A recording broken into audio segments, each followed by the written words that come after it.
اعوذ باللہ من الشیطان الرجیم بسم اللہ الرحمن الرحیم الحمدللہ نحمده ونصلی ونسلم علی رسولہ الکریم اما بعد فقد قال النبی صلی اللہ علیہ وسلم انما بعثت معلما او کما قال علیہ السلام۔ سلسلہ چل رہا ہے۔ ابھی آج کے درس کے اندر انشاءاللہ العزیز پیغمبر کریم صلی اللہ علیہ وسلم کی نبوت سے لے کر کے اور کم از کم 10 نبوی یا 13 نبوی تک ہجرت تک انشاءاللہ کوشش کریں گے کہ بیان ہو جائے۔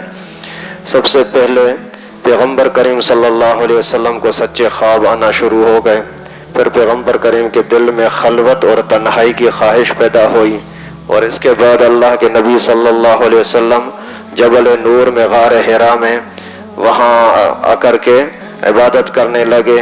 اس کے بعد حضرت جبرائیل علیہ السلام تشریف لائے، ملاقات ہوئی، سینے سے لگایا، نبوت عطا کی اور کچھ آیتیں نازل فرمائیں۔ اس کے بعد پھر رسول اللہ صلی اللہ علیہ وسلم کے اوپر کچھ گھبراہٹ، پھر اللہ کے نبی صلی اللہ علیہ وسلم نے بی بی خدیجہ کو ایسا تذکرہ کیا، ورقہ بن نوفل کے پاس چلے گئے، اور 3 سال تک اللہ کے نبی صلی اللہ علیہ وسلم خفیہ دعوت دیتے رہے، علانیہ دعوت دینے کی منع تھی۔ پھر 7 سال تک علانیہ دعوت دینے کا حکم ملا، پھر کھلم کھلا 7 سال تک دعوت دیتے رہے، اور اس کے بعد پھر 3 سال آخری جو ہیں مدینے کے مکہ مکرمہ کے، اس کے اندر پھر اللہ کے نبی صلی اللہ علیہ وسلم نے مکے سے باہر دعوت دینا شروع کی۔ پھر اس کے اندر ان 13 سالوں کے اندر جو مختلف حالات آئے، ان میں سے حضرت امیر حمزہ کا اسلام، حضرت عمر رضی اللہ تعالیٰ عنہ کا اسلام، اور حضرت ابو بکر، حضرت بی بی خدیجہ، حضرت زید بن حارثہ اور حضرت علی رضی اللہ تعالیٰ عنہ، ان سب سے پہلے جو اسلام لانے والے یہ حضرات، سعد بن ابو وقاص، اسی طریقے سے پھر حضرت عثمان، حضرت عبد الرحمن، حضرت طلحہ، حضرت ابو عبیدہ، حضرت عمار، حضرت یاسر، حضرت سمیہ، حضرت ابن مسعود، حضرت بلال، یہ پہلے شروع میں ایمان لانے والے بزرگوں میں سے ہیں۔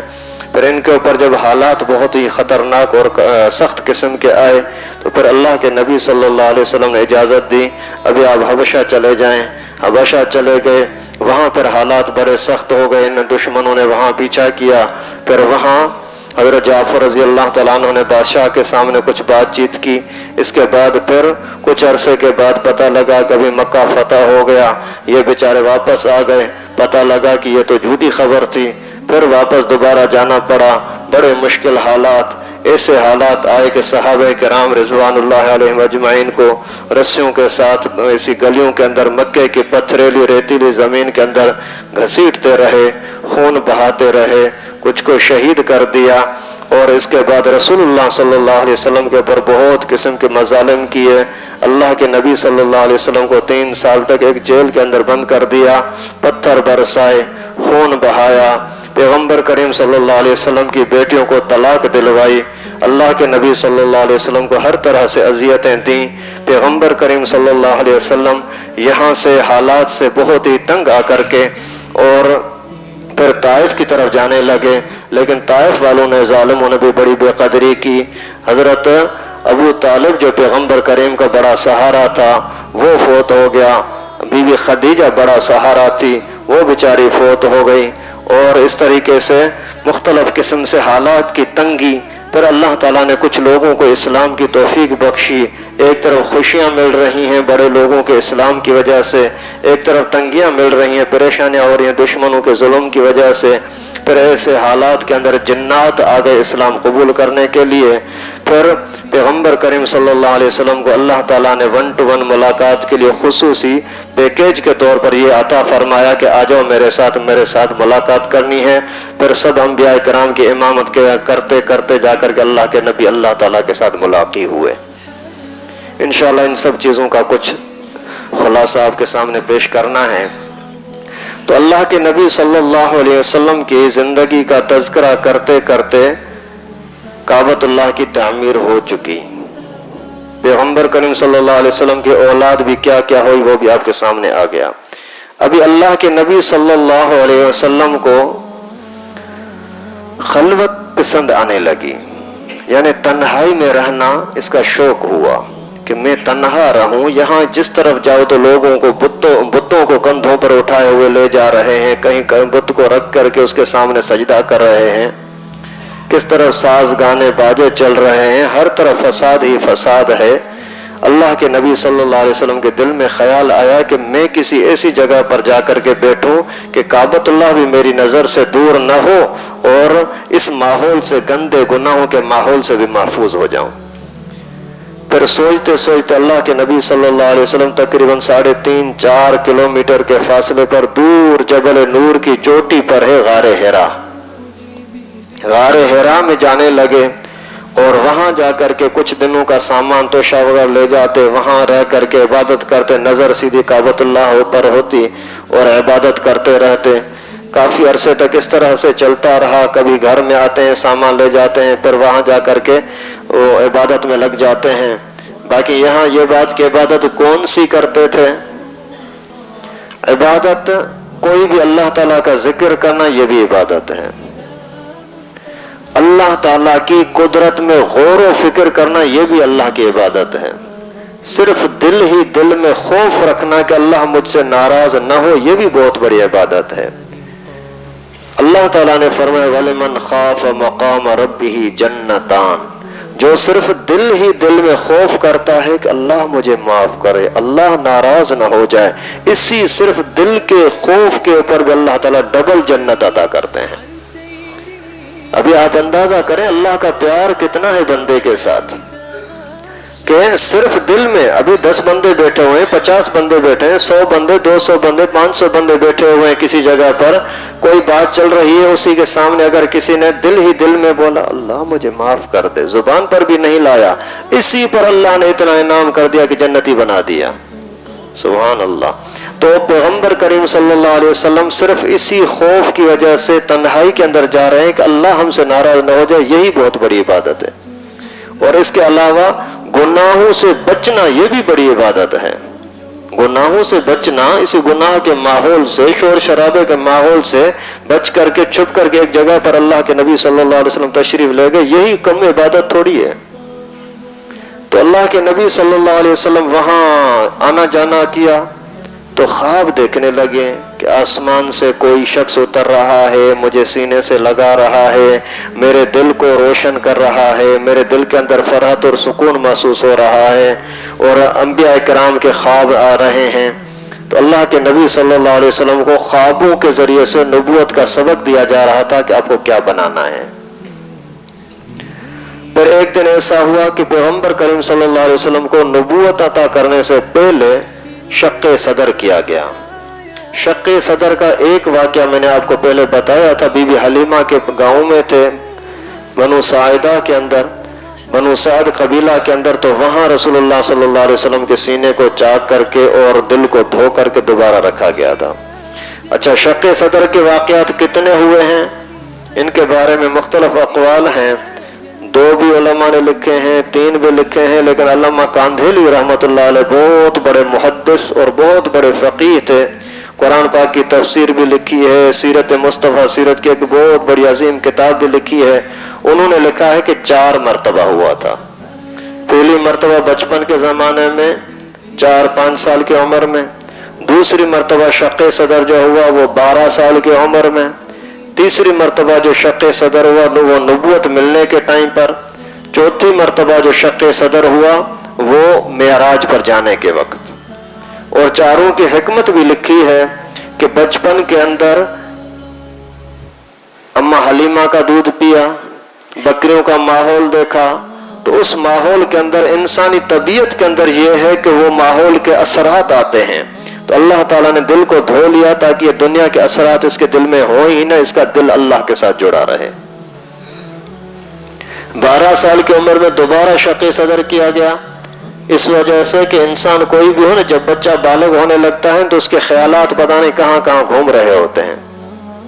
تو ان خیالات کے اندر گندگی آنے سے, خرابی آنے سے پہلے اللہ تعالیٰ نے پیغمبر کریم صلی اللہ علیہ وسلم کے دل کو زمزم سے دھلا دیا تاکہ اس کے دل کے اندر کوئی گناہ کا, کوئی خرابی کا خیال ہی نہ آئے. اور تیسرے مرحلے میں جو یہ شق صدر ہوا وہ ہوا نبوت ملنے کے ٹائم پر. ابھی حضرت جبرائیل علیہ السلام کو سینے سے لگانا ہے, اللہ تعالیٰ کی طرف سے قرآن اترنا ہے. ابھی قرآن کا وزن بوجھ برداشت کرنا انسان کی طاقت میں نہیں ہے. تو اسی بوجھ کو برداشت کرنے کے لیے اللہ رب العالمین نے پہلے اس دل کے اندر ایسا نور عطا کیا جس نور کی وجہ سے وہ قرآن کو برداشت کرنے کے لائق بنا. اس کا مختصر آپ کو واقعہ بتاؤں. ایک مرتبہ ہندو نے ہمارے دیوبند کے بزرگ شاہ عبد العزیز, دیوبند کے سلسلے کے استاذوں میں سے ہیں, شاہ ولی اللہ کے بیٹے, ان کے ساتھ بحث مباحثہ جھگڑا ہوا. بولنے لگے کہ تم ملاؤں کی مسلمانوں کی مسجدیں چند سالوں میں شہید ہو جاتی ہیں, ہمارے گرجے دیکھو, ہمارے مندر دیکھو, صدیوں تک چلتے ہیں. تو اس بزرگ کی زبان سے آ گیا, بولا کہ یہ اللہ کا قرآن ہماری مسجدیں برداشت کرتے ہیں, اگر تمہارے مندروں کے اندر قرآن پڑھا جائے تو ایک دن میں گر جائیں گے. بولا ملا ایسا بڑا جھوٹ یہ کیسے ہو سکتا ہے؟ بولا کہ آپ کر کے دیکھو. آخر اعلان ہوا, سب لوگ اکٹھے ہوئے اور بڑی سطح پر اجتماع ہوا. حضرت وہاں تشریف لائے اور وہاں مندر کے قریب جا کر کے الٹا پاؤں اندر داخل کر کے اور ایک ہی آیت پڑھی, لو انزلنا هذا القرآن على جبل لرأيته خاشعا متصدعا من خشية اللہ. ایک ہی آیت پڑھ کر کے جیسے باہر نکلے وہ ٹکڑے ٹکڑے ہو کر کے گر گیا. تو یہ قرآن پاک کا وزن برداشت کرنا انسان کے بس میں نہیں ہے, انسان کی طاقت میں نہیں ہے. ایک صحابی فرماتے ہیں ایک مرتبہ رسول اللہ صلی اللہ علیہ وسلم کے ساتھ میں بیٹھا ہوا تھا, اللہ کے نبی کا گھٹنا میرے گھٹنے کے اوپر تھا. اتنے میں قرآن پاک کا نازل ہونا شروع ہوا تو میرے اوپر اتنا زور آیا کہ میں سمجھ رہا تھا کہ میری ٹانگ ٹوٹ جائے گی. اللہ کے نبی صلی اللہ علیہ وسلم بعض مرتبہ ایسا ہوتا تھا کہ اگر کسی سواری پر جا رہے ہیں, اونٹ پر جا رہے ہیں, اونٹ کتنا طاقتور ہے, دنیا کے اندر جتنے بھی جانور ہیں سب سے زیادہ طاقتور اونٹ ہے.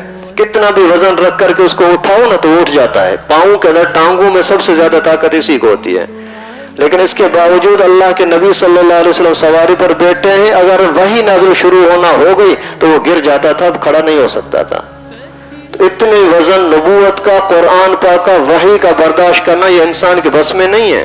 تو اس وجہ سے اللہ رب العالمین نے پہلے دل کے اندر ایسا نور عطا کیا جس کی وجہ سے پھر قرآن پاک کو یاد کرنا, سمجھنا, آگے پہنچانا آسان ہوا.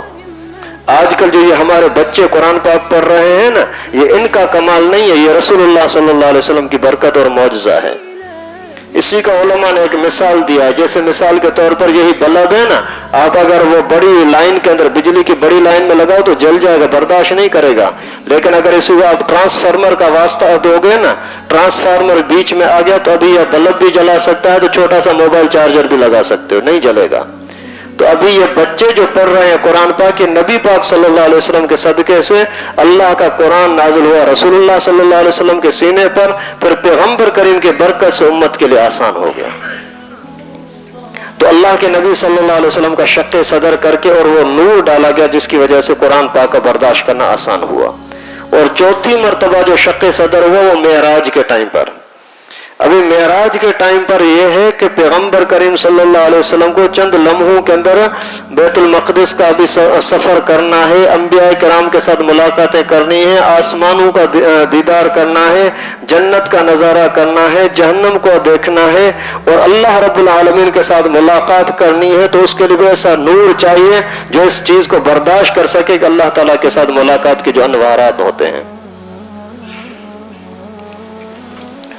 اسی لیے حضرت موسیٰ علیہ السلام نے عرض کیا تھا, اے اللہ میرا دل چاہتا ہے کہ تیرا دیدار کروں طور سینا پر. اللہ رب العالمین نے فرمایا کہ نہیں ہو سکتا. ایک تجلی آئی, فخر موسیٰ صاعقا, حضرت موسیٰ علیہ السلام گر گئے, برداشت نہ کر سکے ایک تجلی کو. اور رسول اللہ صلی اللہ علیہ وسلم باقاعدہ ملاقات کے لیے گئے ہیں. تو یہ ملاقات ہونا اسی دل میں نور ڈالنے کی وجہ سے ہے, ایسی طاقت ڈالی گئی کہ وہ جنت کے منظر میں جا کر کے اللہ رب العالمین کا دیدار کر لیا. تو شق صدر ہوا.